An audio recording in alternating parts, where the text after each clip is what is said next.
دوستو السلام علیکم ورحمۃ اللہ۔ پاکستان کے تمام دوستوں سے بندہ ناچیز کی گزارش ہے کہ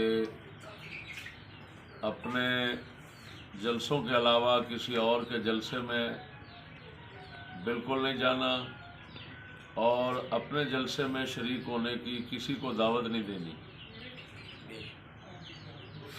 آج کے بعد کسی بھی جلسے میں نہ خود شرکت کریں نہ شرکت کی دعوت دیں کسی کو۔ اگر کسی نے ایسا کیا تو اس کا ہمارے ساتھ کوئی تعلق نہیں ہوگا۔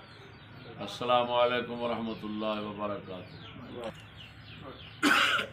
8 اپریل بروز جمعرات، پاک پتن شریف۔